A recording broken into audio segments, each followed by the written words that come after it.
ప్రేమగల తండ్రి, మహోన్నతుడైన దేవ, భూమి ఆకాశములకు సృష్టికర్తడైన యేసు ప్రభువా, ఈ యొక్క పరిశుద్ధ దినమందు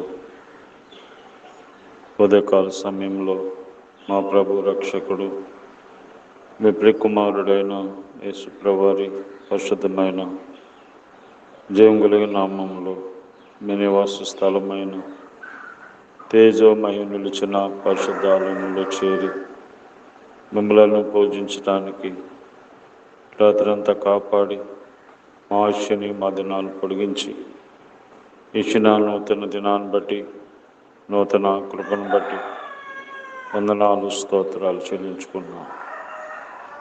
ఈ దినమంతటి కొరకే మాకు కావలసిన మీ మాటలను ప్రసాదించమని యేసు ప్రభు నామములో ప్రార్థిస్తున్నాం తండ్రి. ఆమేన్. మార్పులేని వాడను, ఒకే రీతిగున్నాను, యెహోవాను అయిన నేను, శక్తిగల రక్షకుడన్. మార్పులేని వాడను, నా రాజ్యములో మిమ్ము చేర్చుటకు నా కుమారుని చేయి వదిలిపెట్టితిన్. నా రాజ్యములో మిమ్ము చేర్చుటకు నా కుమారుని చేయి వదిలిపెట్టితిన్.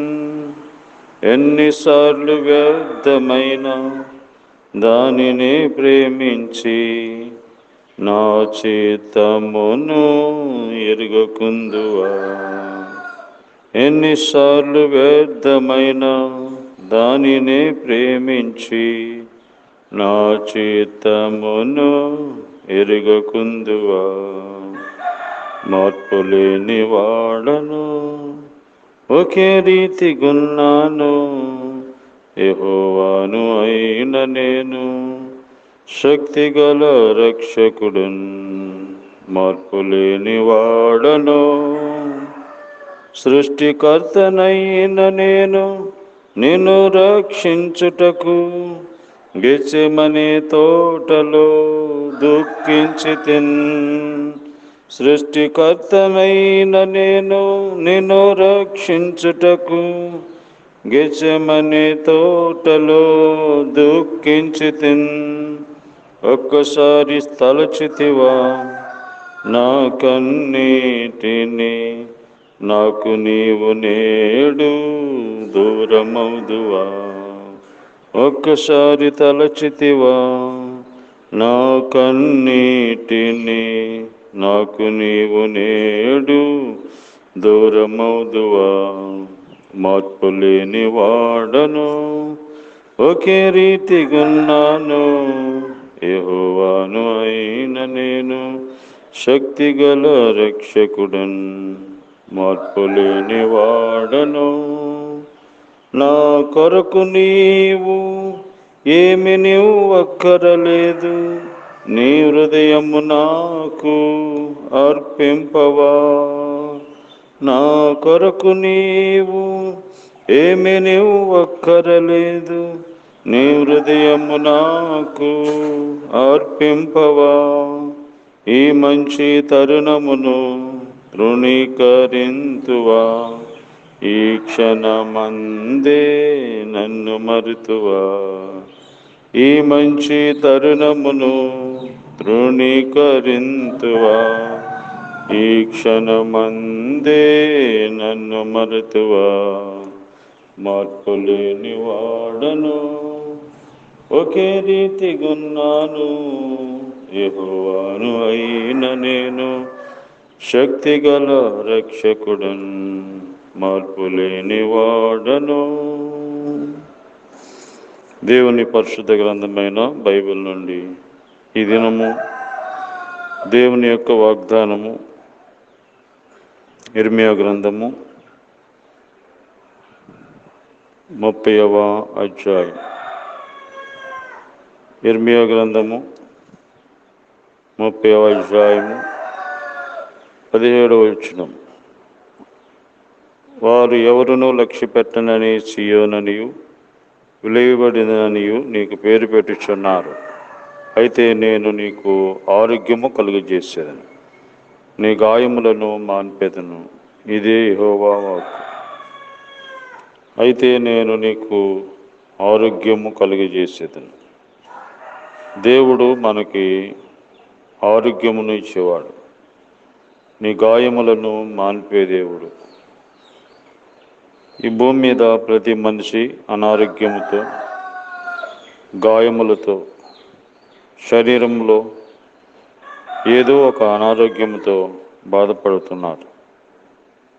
కాబట్టి దేవుడు తన ప్రజలకు ఇచ్చిన వాగ్దానమును, నేను నీకు ఆరోగ్యము కలుగజేసేదను.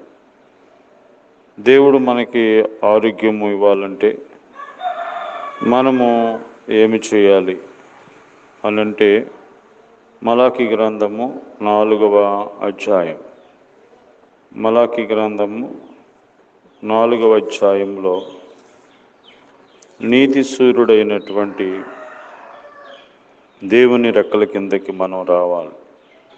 4వ అధ్యాయము 2వ వచనం. అయితే నా నామమందు భయభక్తులు గల వారగు మీకు నీతి సూర్యుడు ఉదయించును, అతని రెక్కలు ఆరోగ్యము కలుగు చేయును. గనుక మీరు బయలుదేరి కొవ్విన దూడల గంతులు వేయినట్లు గంతులు వేయుదురు. నీతి సూర్యుడు నీలో ఉదయించినప్పుడు నీకు ఆరోగ్యం కలుగుతుంది. నీతి సూర్యుడు అంటే యేసుప్రభువారు. ఆ నీతి సూర్యుడైనటువంటి యేసుప్రభువారిని మనం కలిగి ఉంటే మనకి దేవుడు మంచి ఆరోగ్యం, అతని రెక్కలు ఆరోగ్యమును కలుగు చేయును. కనుక దేవుని రెక్కలు క్రింద ఆరోగ్యం ఉన్నది. అంటే దేవునిలోకి ఎవరైతే వస్తారో, దేవుణ్ణి ఎవరైతే అంగీకరిస్తారో వారికి దేవుడు ఆరోగ్యం ఇస్తాడు. కాబట్టి దేవునికి బయట ఉండి మనం ఆరోగ్యముగా సంతోషంగా ఉండలేం. దేవునిలోనికి వచ్చినప్పుడు ఆయన ఆరోగ్యం ఇస్తాడు, నీ గాయములను మాన్పిస్తాడు. రెండవదిగా సామెతల గ్రంథం 3వ అధ్యాయం. సామెతల గ్రంథం 3వ అధ్యాయం. దేవుడు మనకి ఆరోగ్యం ఇవ్వాలంటే మనం ఏం చేయాలి? నేను జ్ఞానిని కదా అని నువ్వు అనుకోవద్దు. యెహోవా యందు భయభక్తులు కలిగి చెడుతనము విడిచిపెట్టుము. అప్పుడు నీ దేహమునకు ఆరోగ్యమును, నీ ఎముకలకు సత్తువ కలుగును. కాబట్టి దేవుని యందు భయభక్తులు కలిగి చెడుతనాన్ని విడిచిపెట్టాలి. ఎవరైతే చెడుతనాన్ని విడిచిపెడతారో వారికి ఆరోగ్యం దేవుడిస్తారు.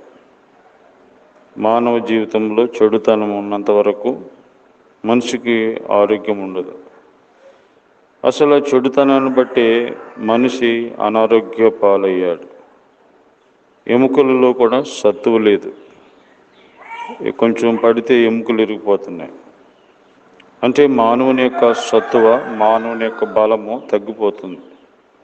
పాపమును బట్టి మనిషి తన బలాన్ని పోగొట్టుకుంటున్నాడు, తన ఆరోగ్యాన్ని పోగొట్టుకుంటున్నాడు.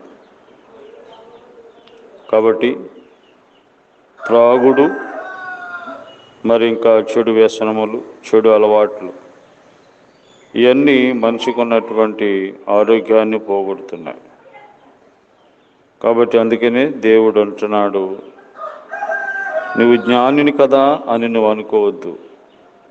దేవుని యందు భయభక్తులు కలిగి చెడుతనము విడిచిపెట్టుము, అప్పుడు నీకు ఆరోగ్యము కలుగుతుంది. కాబట్టి ఆరోగ్యము కలగాలంటే నీలో ఉన్న చెడుతనాన్ని విడిచిపెట్టాలి. దేవుని దగ్గర ఒప్పుకుంటే దేవుడు క్షమిస్తాడు. మూడవదిగా యెషయా గ్రంథం 38వ అధ్యాయం. 38వ అధ్యాయంలో యెషయా గ్రంథము 38వ అధ్యాయములో ఇక్కడ రాజు అయినటువంటి హిజ్కియా మరణకరమైన రోగం వచ్చినప్పుడు దేవుని సన్నిధిలో ప్రార్థన చేశాడు. దేవుడు ఆయన ప్రార్థన ఆలకించి దేవుడు ఆయనను స్వస్థపరిచాడు. ఎందుకనగా ఆయన యథార్థ హృదయంతో దేవుణ్ణి సేవించాడు. 38:3 యెహోవా యథార్థ హృదయుడినై సత్యముతో నీ సన్నిధి నేను ఎట్లు నడుచుంటునో, నీ దృష్టికి అనుకూలంగా సమస్తము నేను ఎట్లు జరిగించుతునో కృపతో జ్ఞాపకం చేసుకొనమని హిజ్కియా కన్నీళ్లు విడిచుచు యెహోవాను ప్రార్థించగా దేవుడు ఆయన ప్రార్థన ఆలకించి ఆయన ఆయుష్ని పొడిగించాడు. యథార్థ హృదయంతో దేవుని దగ్గర ఉండాలి. యథార్థవంతులను దేవుడు స్వస్థపరుస్తాడు. యథార్థవంతులకు దేవుడు ఆరోగ్యము కలుగు చేస్తాడు. కాబట్టి దేవుడు రాజైన హిజ్కియాను స్వస్థపరిచాడు. ఎందుకంటే అతనిలో యథార్థమైన హృదయం ఉన్నది.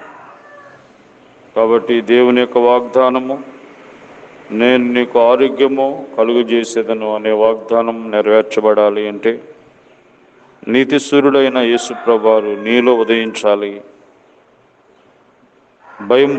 భయభక్తులు కలిగి చెడుతనం విడిచిపెట్టాలి. యథార్థ హృదయంతో నడిస్తే దేవుడు చక్కని ఆరోగ్యమును బలమును దేవుడిస్తాడు. కాబట్టి దేవుడు రెక్కల కింద ఆరోగ్యం ఉంది. నీ ఎలాంటి అనారోగ్యమనే దేవుడు తొలగిస్తాడు. సృష్టికర్త దేవుడు నీ రోగములను తీసివేస్తాడు. నీ రోగములను భరించాడు సిలువలో. నీ పాప శిక్షను ఆయన భరించి నీకు సంపూర్ణ ఆరోగ్యం ఇవ్వటం కోసమే ఆయన సిలువలో నీ కొరకే మరణం జయించారు, పాపం తీసివేశారు. కాబట్టి ఇప్పుడు నువ్వేం చేయక్కర్లేదు, దేవుడికి నువ్వేమీ ఇవ్వక్కర్లేదు. నీ బలుడు, నైవేద్యాలు, నీ అర్పణలో నీ కానుకలు దేవుడికి అక్కర్లేదు. ఇదంతా దేవుందే. నీ హృదయం కావాలి, నువ్వు దేవుడికి కావాలి. నువ్వు దేవుని దగ్గరికి వస్తే దేవుడు నిన్ను క్షమిస్తాడు, నేను రక్షిస్తాడు, మంచి ఆయుష్ ఆరోగ్యాలు ప్రసాదిస్తాడు. ఆ విధంగా దేవుడు మనకి మంచి ఆయుష్ ఆరోగ్యం ప్రసాదించును గాక. ప్రేమగల తండ్రి, మహోన్నతుడా, నీకు ఆరోగ్యము కలుగు చేసేదను, నీ గాయమును మాన్పేదను ఇచ్చిన వాగ్దానాన్ని మీరే నెరవేర్చండి. నీ వాగ్దానం ప్రకారంగా మేము నడుచుకోవడానికి సహాయం చేయండి. ఎంతోమంది అనారోగ్య స్థితిలో ఉన్నారు, దీర్ఘకాలిక వ్యాధులతో. డబ్బులు అయిపోతున్నాయి, జబ్బు తగ్గట్లేదు. అయినా వారి డబ్బు అంతా హాస్పిటల్కి వెళ్ళిపోతుంది. ప్రభా, వారు మీ దగ్గరికి వచ్చి వారి చెడుతనాన్ని ఒప్పుకొని యథార్థంగా ప్రార్థన చేయడానికి, విశ్వాసం ఉంచడానికి వారిలో కార్యం జరిగించండి. ప్రభా, మరి చాలామంది డబ్బులైనా నష్టపరుచుకుంటున్నారు, కానీ నీ దగ్గరికి రాలేని వారికి ఉంటున్నారు. వారితో మాట్లాడాలి. నీకు వేరుగా ఉండి ఏ మనిషి ఆరోగ్యంగా ఉండలేడు. కాబట్టి మా దేశము, రాష్ట్రము, అధికారులు, గ్రామము అందరినీ స్వస్థపరచండి, రక్షించండి, జ్ఞాపకం చేసుకోండి. ఎత్తబాడిన మాటలు పాలింపించండి. ఈ రోజంతా మీ సన్నిధి తోడుగా ఉంచండి. ఆరోగ్యము లేని వారికి ఆరోగ్యం దయచేయండి. వారు కూడా నీ సన్నిధిలో వారిని నొప్పుకోవడానికి సహాయం చేయండి. కృప చూపించమని యేసు ప్రభువు నామములో ప్రార్థిస్తున్నాం తండ్రి. ఆమేన్. తండ్రి అయిన దేవుని ప్రేమ, ప్రభువైన యేసుక్రీస్తు వారి కృప, పరిశుద్ధాత్మ సహవాసం ఈ రోజంతా మనకి తోడైండి కాపాడును గాక. ఆమేన్.